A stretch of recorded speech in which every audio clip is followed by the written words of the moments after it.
Polymorphism in C plus plus जो आपके पास होती है वो दो तरह की होती है, right? So when we do polymorphism in C plus plus, so polymorphism का मतलब होता है when a single thing can behave in multiple forms, right? तो जब एक चीज एक से ज्यादा तरीके से काम कर सकती है उसे हम पॉलीमॉर्फिज्म कहते हैं. So many forms, right? It's of two type. You have static polymorphism and we have dynamic polymorphism.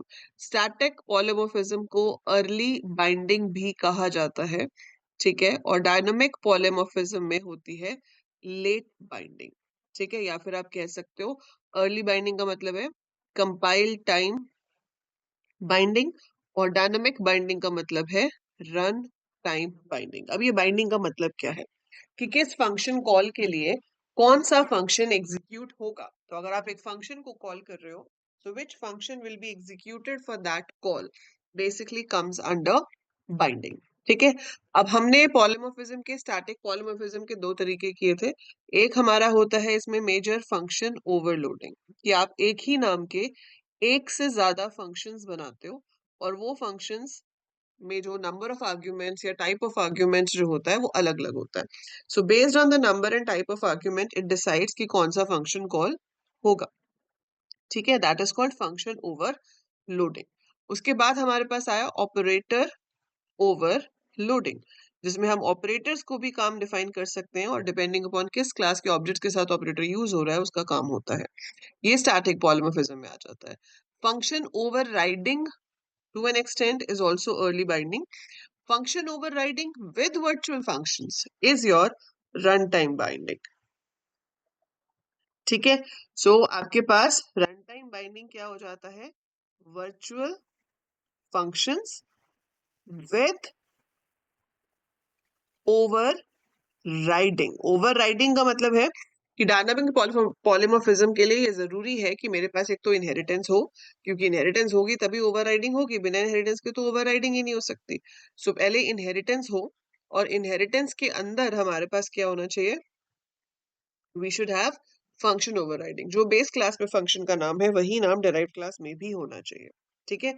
इस सब के पीछे जो रीजन है वो क्या होता है कि बेस क्लास का जो पॉइंटर है it can hold address of derived class object. जैसे ये एग्जांपल है हमारा, इसमें हमने क्या किया है, क्लास बनाई है बेस, इसके अंदर सिंपल एक फंक्शन बना लिया void show, एंड मैंने इसको क्या दिया है, वर्चुअल.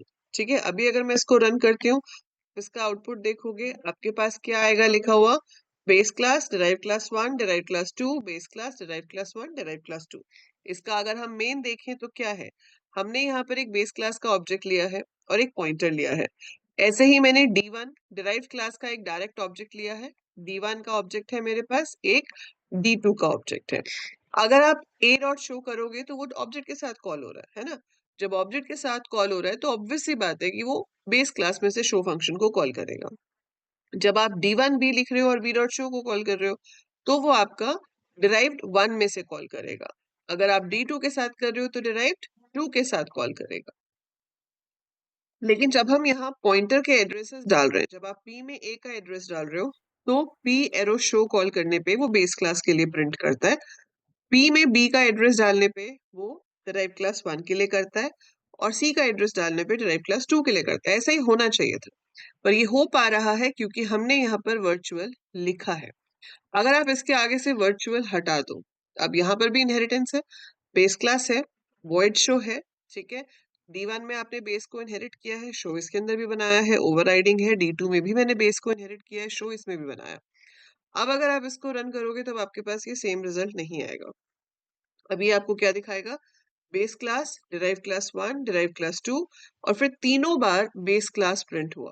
दैट शोज कि बाय डिफॉल्ट इवन इफ अगर आपके पास ओवरराइडिंग है, अगर आपके पास ओवरराइडिंग है तो भी अगर आपने पॉइंटर बेस क्लास का लिया है और आप फंक्शन को कॉल कर रहे हो तो इसकी बाइंडिंग जो है वो कंपाइल टाइम पे हो जाती है, मतलब अर्ली बाइंडिंग हो जाती है.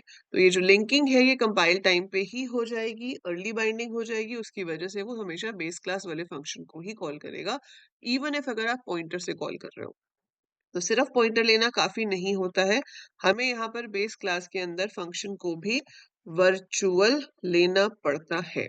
तो मैंने यहाँ पर इसको वर्चुअल लिया, ये लिखने से मैं कंपाइलर को बता रही हूँ कि भाई ये जो फंक्शन है ये वर्चुअल फंक्शन है, मतलब इसकी लिंकिंग अगर ये पॉइंटर के साथ कॉल हो रहा है, ठीक है, ये बहुत इंपॉर्टेंट पॉइंट है, अगर ये पॉइंटर के साथ कॉल हो रहा है तो इसकी लिंकिंग प्लीज कंपाइल टाइम पे मत करो. So the linking will not be done at the time of compilation if the function is virtual and it is being called with a pointer. तो पॉइंटर के साथ जब कॉल होता है तो कंपाइल टाइम पे लिंकिंग नहीं होती, लिंकिंग पोस्टपोन कर दी जाती है. जब प्रोग्राम एग्जीक्यूट होता है तो वो सिर्फ ये नहीं देखता कि पॉइंटर किस टाइप का है, वो ये देखता है कि पॉइंटर में एड्रेस किस टाइप का है. तो जिस टाइप का एड्रेस होगा पॉइंटर में उसके अकॉर्डिंगली उसके फंक्शन को कॉल करेगा. सिंस ये चीज ड्यूरिंग द एग्जीक्यूशन डिसाइड की जाती है इसलिए इसे हम डायनामिक पॉलीमॉर्फिज्म कहते हैं. ठीक है, सो ये हो गया आपका डायनामिक पॉलीमॉर्फिज्म. पर कभी कभी ऐसा होता है कि हमारे पास जरूरी नहीं होता कि हमें वर्चुअल फंक्शन बनाना ही हो, या कभी कभी तो ऐसा होता है कि ये भी जरूरी नहीं होता कि बेस क्लास के अंदर ओवरराइडिंग भी करनी हो. तो ऐसा भी हो सकता है कि मुझे ओवरराइडिंग की जरूरत ही ना हो. ठीक है, फॉर एग्जाम्पल मैं एक एग्जाम्पल लेती हूँ आपको एक इनहेरिटेंस का, कि मान लो मेरे पास एक क्लास है एम्प्लॉय. ठीक है, मेरे पास कंपनी में डिफरेंट डिफरेंट तरह के एम्प्लॉयज हैं. अब उसके अंदर मेरे पास जो डेटा है जो कॉमन सबके अंदर हो सकता है वो है एम्प्लॉय आईडी. तो इंट एम्प आईडी हो जाएगा. कैर नेम ऑफ एम्प्लॉय हो गया, सबका ही होगा नाम, है ना. फिर एक बेसिक सैलरी है जो सबकी होगी. फिर ऐसे ही आप इसके अंदर फंक्शन बना सकते हो, वर्चुअल वॉइड इनपुट. वर्चुअल क्यों लिख रही हूँ, क्योंकि मुझे डायनामिक पॉलीमॉर्फिज्म चाहिए. और वर्चुअल के अंदर अब मुझे क्या चाहिए, यहाँ पर मैंने यूजर से पूछा एंटर एम्प्लॉय आईडी, सी इन करा लिया एम्प आईडी को. फिर आपने उससे पूछा एंटर नेम, गेट लाइन भी करा सकते हो, या आप अगर आप स्पेसेस नहीं लेना चाहते हो तो ऐसे ही करा सकते हो. And then we ask for the salary.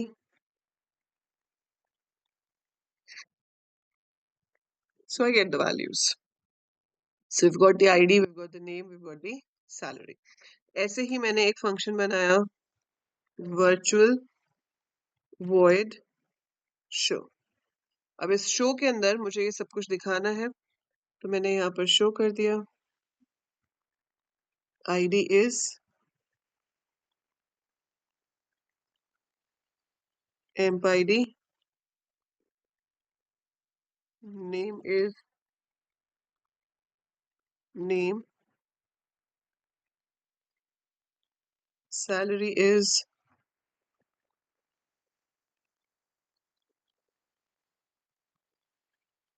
salary.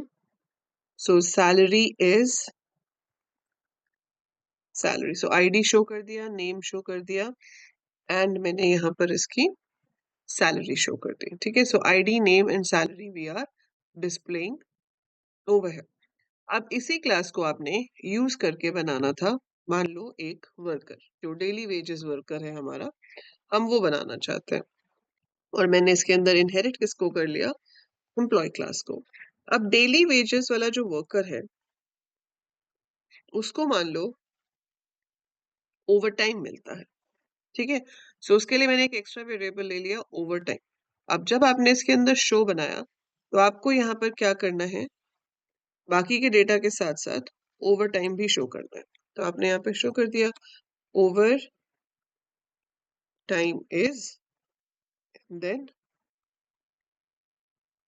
Over time, और यहाँ पर आपने कॉल करा लिया बेस क्लास के इनपुट फंक्शन को. तो जब हमारे पास सेम नाम का फंक्शन हो तो हम कैसे कॉल करते हैं, एम्प्लॉय का नाम लिखते हैं, स्कोप रेजोल्यूशन लिखते हैं, और फिर शो लिखते हैं. ठीक है, क्योंकि आप ओवरराइडिंग कर रहे हो. अब शो तो आपके पास बेस क्लास में भी, अगर मैं सिर्फ यहाँ पे शो लिख के कॉल करूंगी फिर तो वो इसी अपने आप को ही कॉल करता रह जाएगा ना. तो आपको यहाँ पे बताना है कि एम्प्लॉय वाले को कॉल करना है, लेकिन जो एम्प्लॉय वाले को कॉल करना है वो बेस क्लास वाले एम्प्लॉय को और शो को कॉल करना है. ऐसे ही जब आप इनपुट कॉल करो तो पहले वो आईडी नेम और सैलरी पूछे.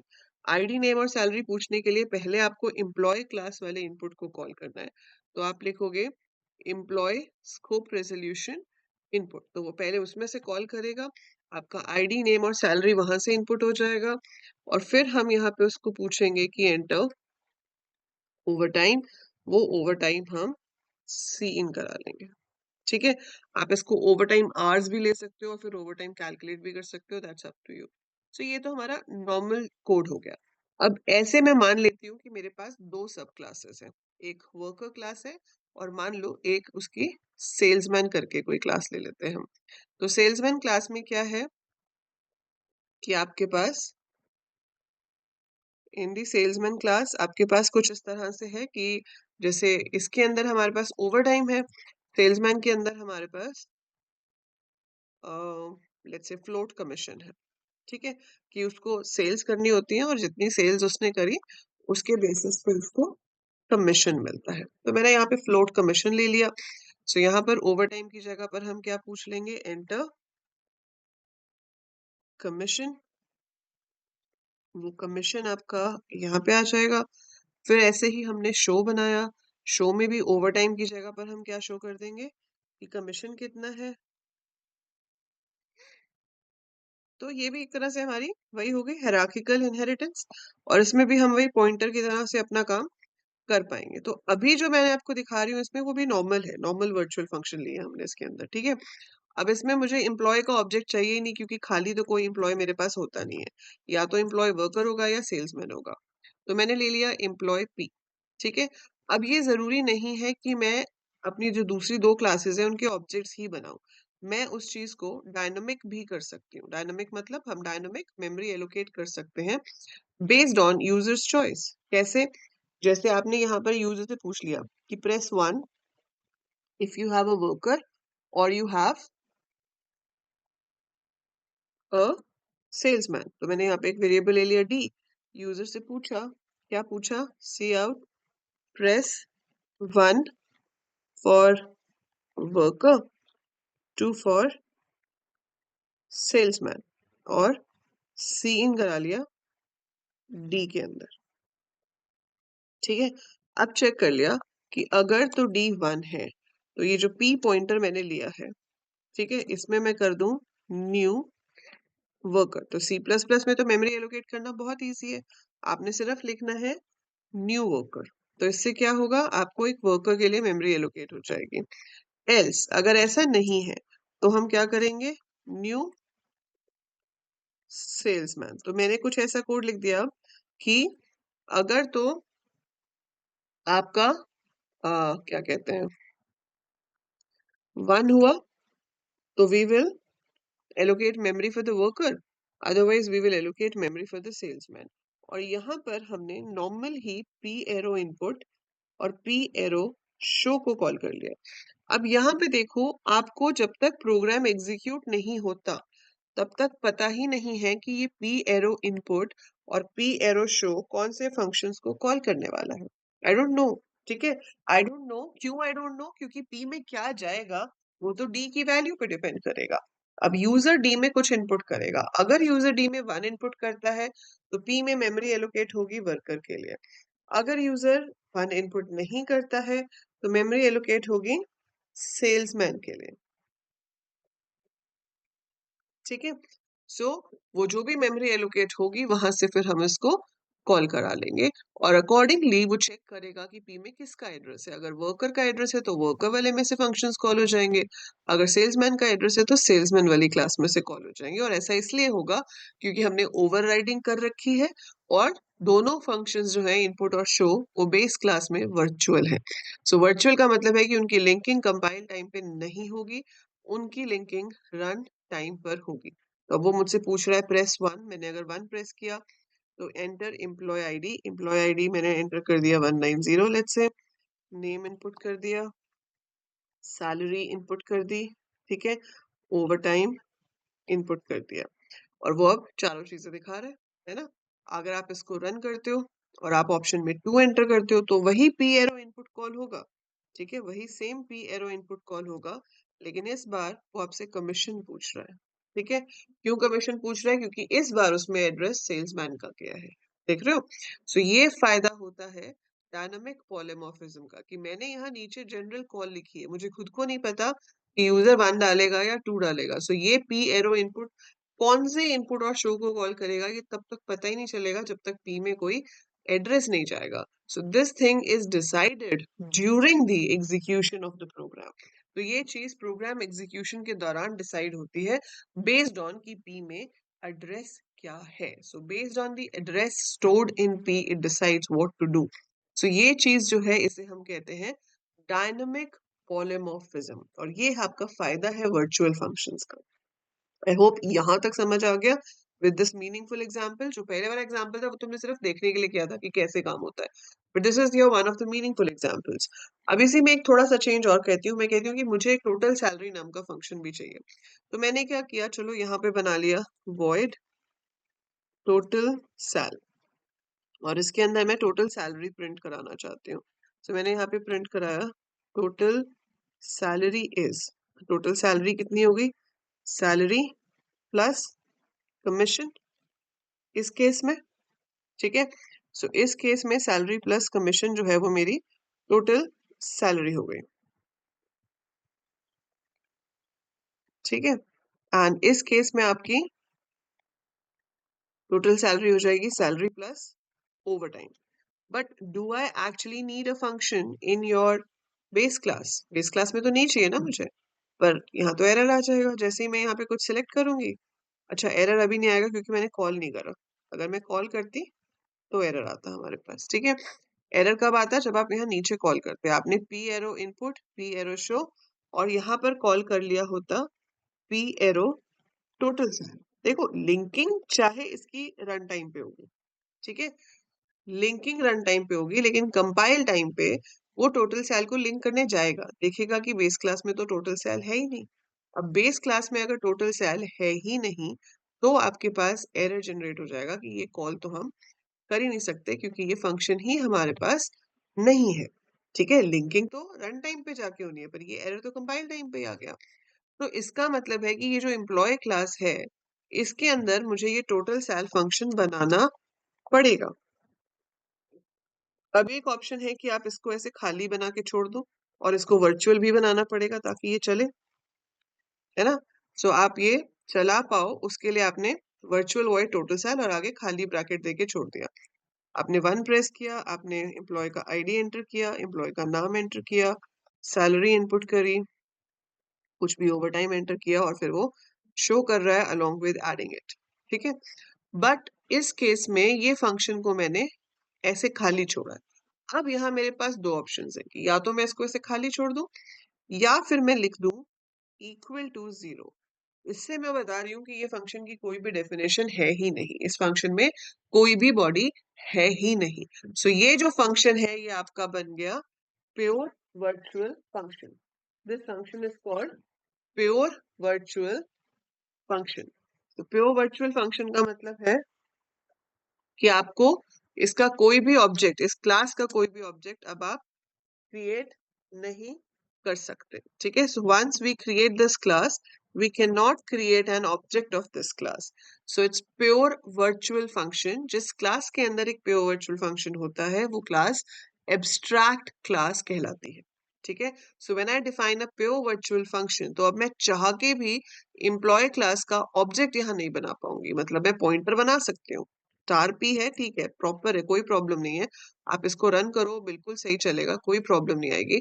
पर अगर आपने एम्प्लॉय का ऑब्जेक्ट बनाने की कोशिश करी तो आपको वो एरर देगा. सो अभी मैंने यहाँ पे टू लिखा, ठीक है, उसने मुझसे आईडी पूछा, उसने मुझसे नेम पूछा, मैंने सैलरी एंटर करी, मैंने कमीशन एंटर किया, it is showing me the details over here. ठीक है. ऐड करके भी दिखा रहा है, कोई प्रॉब्लम नहीं है. ठीक है. क्योंकि आपने ये प्योर वर्चुअल फंक्शन बनाया है तो आप प्योर वर्चुअल फंक्शन ऐसे बना सकते हो. लेकिन अब प्रॉब्लम सिर्फ ये आती है कि अगर आपने यहाँ पर क्लास का ऑब्जेक्ट बनाने की कोशिश की, आपने ए कॉमा लिख दिया, तो मैंने यहाँ पर ए ऑब्जेक्ट डिक्लेयर कर दिया एम्प्लॉय क्लास का. अब अगर मैं अपने इस प्रोग्राम को कंपाइल करूंगी तो ये मुझे एरर देगा क्योंकि जो एब्स्ट्रैक्ट क्लास होती है उसका ऑब्जेक्ट क्रिएट नहीं हो सकता. So this is giving me an error. क्या कह रहा है, cannot declare variable A to be of abstract type employee. तो हम ये नहीं बना सकते. ठीक है. और ये जो फंक्शन है ये आपका प्योर वर्चुअल फंक्शन है. So this is the difference between virtual function and pure virtual function. So जिस क्लास के अंदर एक भी मिनिमम वन, ठीक है, एक से ज्यादा हो सकते हैं, but minimum one. If your class is having at least one pure virtual function, that class is called abstract class in C plus plus. आपसे ये भी पूछा जा सकता है कि एब्स्ट्रैक्ट क्लास क्या होती है सी प्लस प्लस में. So a class having at least one pure virtual function is said to be abstract class in C++. और abstract class का object create नहीं हो सकता, सिर्फ pointer create हो सकता है. We cannot have object of an abstract class. Only pointer declaration is possible. उसमें फिर आप एड्रेस किसी भी derived का डालो और आप उसको यूज कर सकते हो, उसमें कोई इशू नहीं होता है. ठीक है, तो ये तो हो गया आपका what is virtual function, what is pure virtual function. ठीक है, आपको ये सारे कोड्स चाहिए हो तो ये सब गिटहब लाइब्रेरी में यहाँ पर है. तो आपको एईसी टेक्स सीपीपी प्रोग्राम्स में जाना है and you will get it all. So इसका नाम मैं रख देती हूँ pure virtual.cpp. So whenever you want, you can get the program from here as well. ठीक है, so ये हमेशा के लिए यहाँ पर स्टोर्ड है. जब भी आपको चाहिए हो आप ये कोड यहाँ से देख सकते हो. वैसे तो खुद बना के देखो तो वो ज्यादा बेटर है. I'll put it in your WhatsApp group also. C++ वाला कहाँ है हमारा, ये. ठीक है जी. So that's how we work with pure virtual functions. तो कभी भी ऐसी रिक्वायरमेंट हो, ऐसी क्लास चाहिए हो जहां पर आप चाहते हो कि फंक्शन चाहिए तो नहीं है पर सिर्फ इसलिए बनाना पड़ रहा है ताकि ये इस तरीके से डायनामिक पॉलीमॉर्फिज्म में काम कर सके, तो that we can do with the help of pure virtual function. और क्लास एब्स्ट्रैक्ट हो जाएगी, उसका ऑब्जेक्ट हम क्रिएट नहीं कर पाएंगे कहीं पर भी. राइट?